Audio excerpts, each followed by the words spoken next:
মুসলিম উম্মার শান্তি কামনা করে শেষ হয়েছে এবারের বিশ্ব ইজতেমা। ফজরের নামাজের পর থেকে বয়ান চলছিল তুরাগ তীরের ইজতেমার ময়দানে।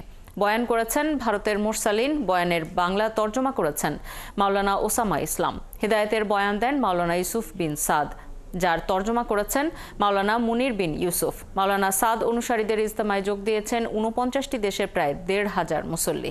এদিকে এখন পর্যন্ত ইজতেমা ময়দান থেকে ৩ জনের মৃত্যুর খবর পাওয়া গেছে। এর আগে গত ৩১শে জানুয়ারি শুরু হয়ে ২ ধাপে ৬ দিন ধরে চলেছে জুবায়েরপন্থী তাবলিগ জামাতের প্রথম পর্বের ইজতেমা।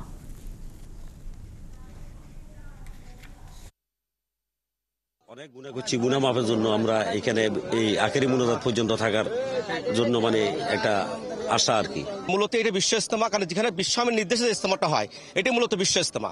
দাওয়াতের কাজ, আল্লাহর কাজ, আল্লাহ রাসূলের কাজ, সারা বিশ্বের উম্মাত যাতে একসাথে এক প্ল্যাটফর্মে উঠে আমরা এই দিনের কাজ করতে পারি।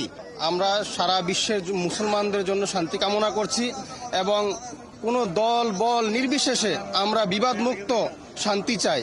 সব মুসলমান এক হয়ে সামনের বছর থেকে ইজতেমা শুরু করে ইজতেমাতে আসা, এটাই আমরা মঙ্গল কামনা করি।